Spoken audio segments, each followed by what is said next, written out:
guys, good evening, good evening. Nandito ako sa naglalakad. Good evening to everyone. Magandang oras. Gabi na guys, oh. Madilim-dilim na, oh. Kahihinto lang ng ano guys, ulan. Sobrang lakas ng ulan guys. So, tingnan niyo, ipakita ko yung dinadaanan ko. Yun mga kanal o punong-puno ng tubig. Medyo may ulan-ulan pa guys. Ano, ipakita ko ang dinadaanan ko papunta bahay. Ayan, oh. Maulan, oh. Sobrang ulan. Yan. Ganito ang buhay ko dito sa abroad. Yan, oh. Kanina punong-puno ata ito ng tubig. Pero yan, oh, tingnan nyo yung kanal, oh. Punong-puno ng tubig. Pati kalsada. Ala. Ano pa yan? Mababasa ata ako sa ano ng sasakyan. Yan, oh. Ayan ang dinadaanan ko. Ayan, napauwi. Sobrang lakas ng ulan kanina. So, yan, oh, yan ang drainage. Puno na, oh. Napuno na yung drainage, oh. Ang itim-itim. Itim, kasi marumi. Ayan, oh. Madilim na, alas 7 pa lang. Past 7. Ka-start ng ng 7 o'clock. Pag-start ng magdilim, guys. Yan, oh. Huminto na rin yung ulan.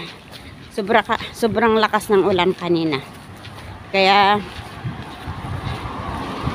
huminto muna ako dun sa Spectrum Mall. Ano? Ito ang dinadaanan ko araw-araw. Papuntang trabaho. Yan, oh. Ayan ang kalsada. Ayun. Ang kalsada. Aray, huwag tingnan yung tubig dito sa baba, oh. Paano maglakad yan? Mababasa ang pantalon ko. Mababasa ang sapatos. Ayan. Para tayong pagsapatos bukas pag manabasa itong sapatos. Kasi sira na yung may iba kong sapatos, eh. Hindi na tayo makabili. Pambili na lang ng gamot ang hinahanapan. Yan, oh. Tingnan nyo itong kanal, oh. Yan, madilim sa doon sa loob yung kanal, oh. Yan, ang dilim-dilim kasi ang dumi. Ayan, dito tayo guys, naglalakad.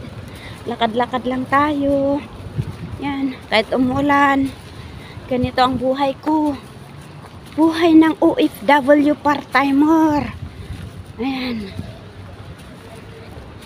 Kita ko dito sa abroad, tiyaga lang ang kailangan. Yan, oh, para mabuhay ka. Para kung gusto mong kumita, may pira. Tiyaga lang. Anos. Nasabi ng Ilocano, anos lang. Magtiyaga lang tayo. Yan, oh. Ayan. Ito ang restaurant, oh. Yan, dinadaanan ko sa restaurant. Aray, mabigat din yung binili kong mga prutas. Para may, yan, oh. Yan, oh. Para may i-juice ako bukas para kay Galdi. Bumili ako ng prutas kasi i-juice ko para inumin ni Galdi. Hirap ng buhay. Ano ba yan?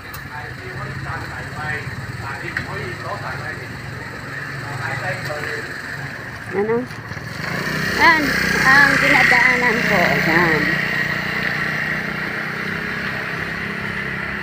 Mabigat ang dala-dala ko. Kasi mga prutas to. Prutas, apple,